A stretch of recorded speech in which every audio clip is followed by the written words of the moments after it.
Cuman saya minta waktu. Gue dapat duit, bakal dapat duit gede, biar gimana bakal dapat duit gede. Kan lebih baik daripada yang nggak jelas pengembalian, daripada urusan mah Pak. Kalau kasus nih Pak, 5 tahun juga belum tutup beres. Oke lah, si Arab pasang badan deh, 5 tahun kita bisa tungguin. Abis itu gimana? Tetap kelar, kagak kelar. Atau harapan? Ya kalau harapannya sih mohon segera, maksudnya kalau memang mau ngebantu, niatnya membantu ya segera dikembalikan. Kasihan yang nunggu nabung bertahun-tahun uangnya nggak ada. Jangan se transfer awal tiba-tiba tahu udah tidak transfer lagi. Kayak gitu. Jangan kasih harapan palsu lah. Harapan palsu ya. Baik, ini kan ada video yang beredar, Pak. Tahun berapa ya? Mulai diseret gitu ya. Kadang-kadang bulan ini nggak ada gaji, bulan berikutnya ada gitu Pak. Yang paling saya menyesalkan itu ada statement pas ada tahun berapa ya? Tahun 2020 kali ya. UYM mengundang kita meeting semua di kantor. Dia ultimatum bahwa 2021 beres semua. Lunas semua hutang-hutang gitu Pak. Tapi sekarang boro-boro gitu Pak. Itu Pak Isaf juga dan teman-teman pasti tahu lah ada statement seperti itu. Ya tapi boro-boro. Ya kayaknya dibikin suatu janji-janji gitu Pak. Suatu janji-janji. Jadi kita tetap gitu, kita bayangin Pak. Ini saya buka aja ya.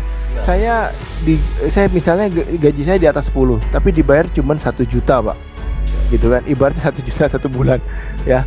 Itu tapi karena dijanjikan bahwa 2021 akan selesai, kita jadi stay gitu, tetap kita kerja gitu Pak. Kita kerja, malah kita pakai uang dari keluarga gitu untuk, kan saya rumahnya di Bogor Pak. Saya untuk ke Bandung itu butuh biaya kan Pak.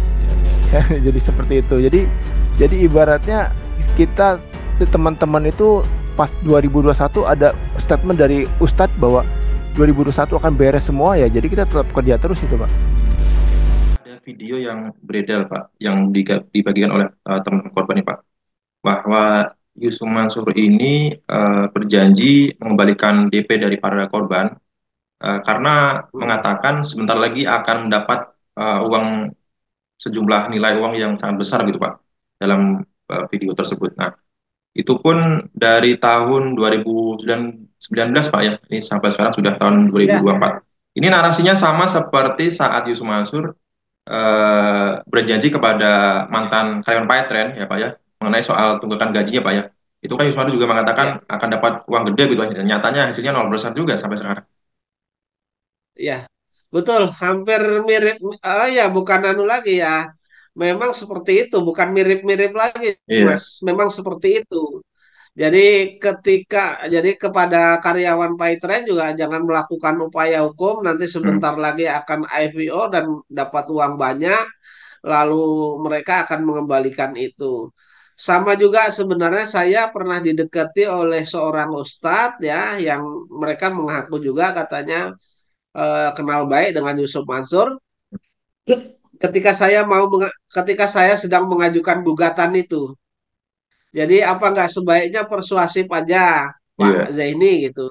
Karena ini kan nanti kemungkinan besar mereka di tahun 2000, waktu itu 2022, 2023 nih Yusuf Mansur akan mendapat uang besar kalau cuman mengembaliin dengan jumlahnya Pak Zaini, mungkin keuntungannya sesuai dengan yang dijanjikan tidak terlalu berat lah begitu.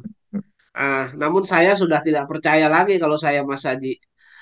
Saya langsung terus gugatan terus berjalan, kecuali mereka di dalam perjalanan gugatan itu mereka akan mengembalikan uang saya secara cash dan sudah di depan mata saya dan langsung bisa saya pegang, mungkin saya mau. Tapi kalau hanya cuma janji-janji, menurut saya sudah muak dengan janjinya Yusuf Mansur ini Mas, kalau saya gitu. Baik. Ya Pak Zaini, ini menurut keterangan dari korban Keisha Mansur juga Pak, ini mengatakan baik. Kalau di dalam keterangannya di kepolisian memang mereka mengatakan bahwa selama mengajar di Yusuf Mansur itu gajinya selalu tersendat-sendat ya kan, dan tidak dibayar pada saat sesuai dengan misalnya harus dibayar tanggal 25 tuh baru ada sebagian, mungkin dibayar Iya, iya. sepersekian dulu, nanti sepersekian.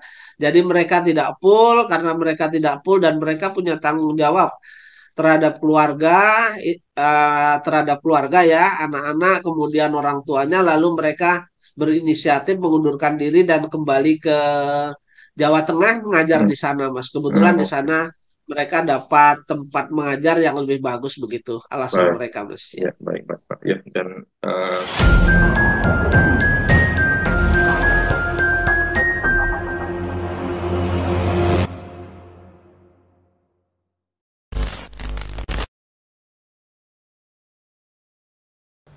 Bismillahirrahmanirrahim. Assalamualaikum warahmatullahi wabarakatuh. Teman-teman, kembali berjumpa dengan saya Ji di Cia TV. Teman-teman, banyak di antara netizen yang bertanya mengenai kabar putusan terkait sidang pengadilan negeri Kota Bogor di mana Bu Ilis Siti Rohimah dengan Pak Jani Mustafa sebagai kuasa hukum melawan Yusuf Mansur dan kawan-kawan. Kapan sebenarnya putusan akan dibuat?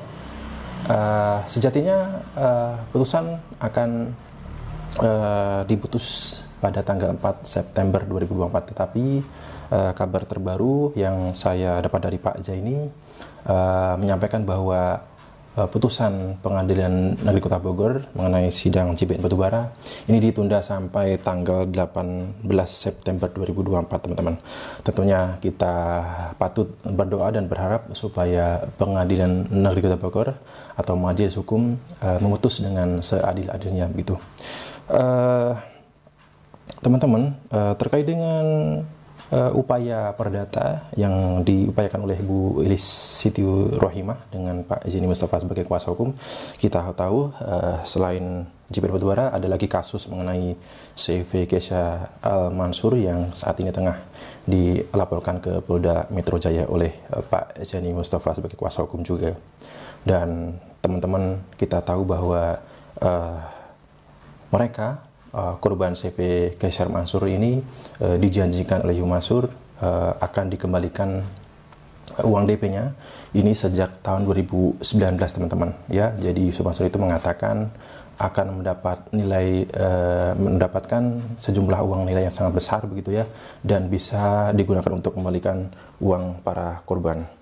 Padahal yang sebenarnya bertanggung jawab dari awal adalah Arab, tetapi tiba-tiba Yusuf Mansur datang, kemudian cawe-cawe mengatakan ingin take over ya, memberikan draft pengembalian ya, akan dicicil selama dalam jangka waktu 1 tahun dari tahun 2019. Nyatanya sampai sekarang itu di tahun 2004 ini nihil atau belum terrealisasi sama sekali.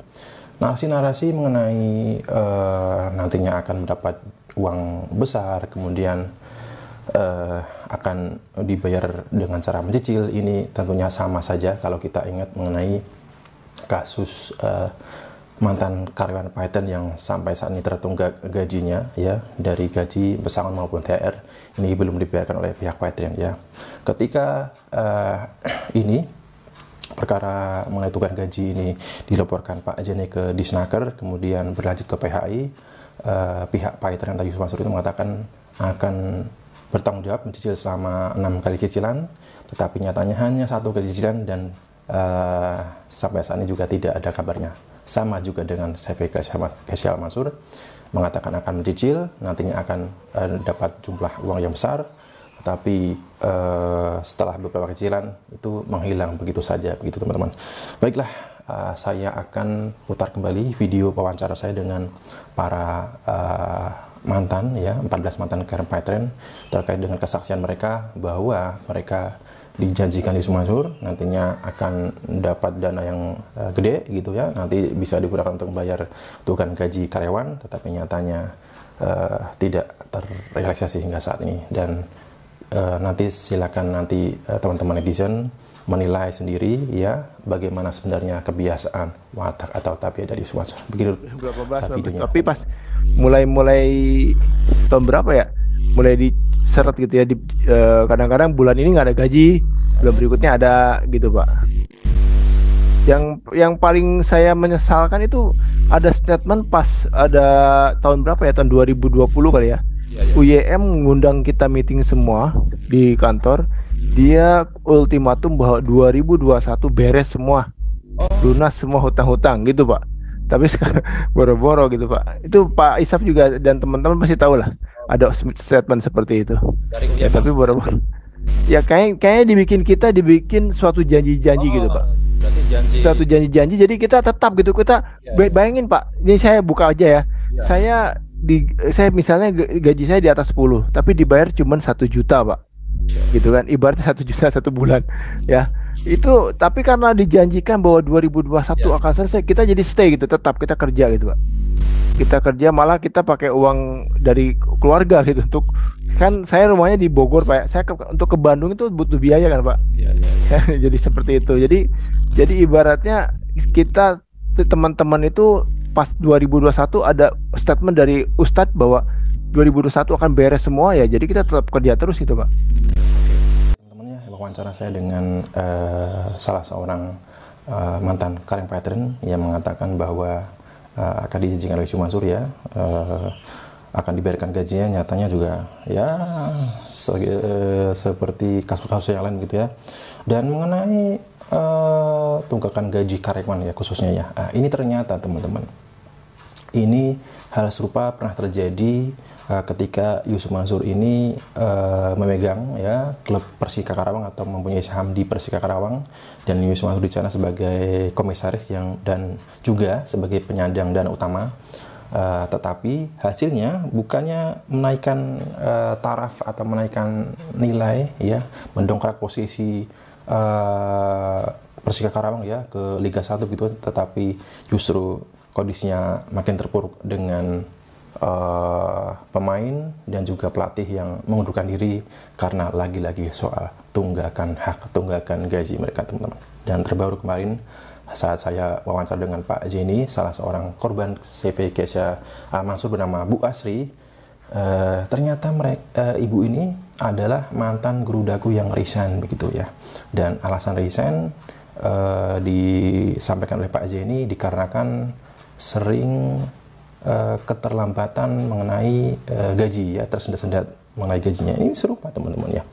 Dan juga ini saya beri contoh lagi mengenai apa ya, kebiasaan menunggak gaji ya, kemudian mencicil gitu. Apa salahnya gitu ya, jikalau ada hak yang tertahan di Yusuf Mansur gitu. Padahal Yusuf Mansur kan di berbagai media menggembar-gemborkan mempunyai ya kekayaan yang luar biasa gitu ya, fantastis, bisa membeli saham MNC Bank senilai 80 miliar, kemudian mempunyai bisnis warung Steak and Shake, BBK Haji Slamet dan ayam bakar Mas Mono. Tetapi ya untuk menunaikan kewajibannya ya kepada para investor-investornya ya, tetapi itu tidak sebanding ya dengan apa yang dibicarakan gitu ya. Misalnya seperti kasus Bu Lili. Bu Lili ini investor patungan usaha ya. Ini di tahun 2021 di bulan Desember, Bu Lili ini ternyata sebelumnya sudah berulang kali menemui atau mendatangi kantor Kopindo ya, kantor patungan usaha di Tangerang ya, bolak-balik dari Boyolali Tangerang itu tidak ada hasil. Dan kemudian Bu Lili mengekspresi kemarahannya di media sosial Facebook utamanya, baru direspon oleh pihak Yusuf Mansur. Kemudian uang sejumlah 12 juta yang bertahun-tahun itu tidak jelas kabarnya, tidak ada laporannya, itu juga tidak langsung ditransfer sekaligus begitu teman-teman, tetapi juga dicicil 2 kali pembayaran ya. 12 juta dicicil 6.500.000 dan juga 5.500.000 dalam kurun waktu 1 bulan gitu ya di tahun 2021 ya. Teman-teman bisa nilai sendiri bagaimana sebenarnya tabiat watak dari Yusuf Mansur ya. Jauh berbeda dengan apa yang dicitrakan ya, dibrandingkan di media sosialnya begitu ya, tetapi nyatanya ya kalau kita lihat ya bisa berinteraksi dengan para korban-korbannya itu, kita seperti melihat dua karakter yang berbeda gitu ya. Dan juga mengenai janji-janji manis ini kemudian akan mencicil ya, ini juga terjadi di sekali lagi JPN Batubara di tahun 2009 kala itu Yusuf Mansur di ruang Serbaguna, legenda school ya, legenda wisata gitu ya, global school legenda wisata itu Yusuf Mansur didamping oleh kuasa hukum ya, ini menurut kesaksian dari Pak investor berjanji ya menjaminkan dirinya untuk membayar kerugian daripada investor JBN Batubara, tetapi ya sampai sekarang tidak jelas juntrungannya, dan akhirnya Pak Zaini dan teman-teman ini mengupayakan melalui jalur hukum di upaya perdata menggugat di Pengadilan Negeri Kota Negeri Jakarta Selatan sebelumnya ya, yang sudah dimenangkan Pak Zaini, kemudian banding, dan banding ini pun dikabulkan oleh pihak Pengadilan Tinggi Jakarta dengan alasan bahwa pihak Pengadilan Negeri Jakarta Selatan dinilai tidak berwenang mengadili, yakni yang berwenang adalah Pengadilan Agama ya, karena ini disebut atau dianggap sebagai investasi syariah begitu ya. Nyatanya perjanjian yang diklaim sebagai alasan oleh pihak BMT dan Yusuf Mansur ini berbeda ya kasusnya dengan Pak Jan Mustafa ya. Jadi ini perjanjian antara Bu Wilis Siti Rohimah dengan PT Adi Perkasa atau BMT ya, ini dipakai ya sebagai alasan untuk nolak putusan dari Pengadilan Negeri Jakarta Selatan. Dan setelah Pak Zaini melakukan upaya gugatan di Pengadilan Negeri Kota Bogor dalam kasus ini Bu Wilis Siti Rohimah sebagai korban, dan sebelumnya hal yang sama juga digunakan sebagai alasan ya bahwa perkara ini adalah perkara syariah dan yang berwenang mengadili adalah Pengadilan Negeri Agama, dan ternyata di putusan sela ini dibantah oleh putusan majelis hakim ya, dan majelis hakim ini memutus bahwa Pengadilan Negeri Kota Bogor tetap berwenang mengadili perkara ini ya. Jadi kita patut optimis teman-teman, sekali lagi kita yang mempunyai simpati dan empati pada para korban, kita berdoa optimis dan yakin bahwa di tanggal 18 September ini kemenangan ada di pihak Bu Wilis Siti Rohimah atau Pak Zaini Mustafa begitu teman-teman. Oke teman-teman, sekian dari saya. Kita berjumpa lagi di video-video selanjutnya. Saya Aji. Terima kasih. Wassalamualaikum warahmatullahi wabarakatuh.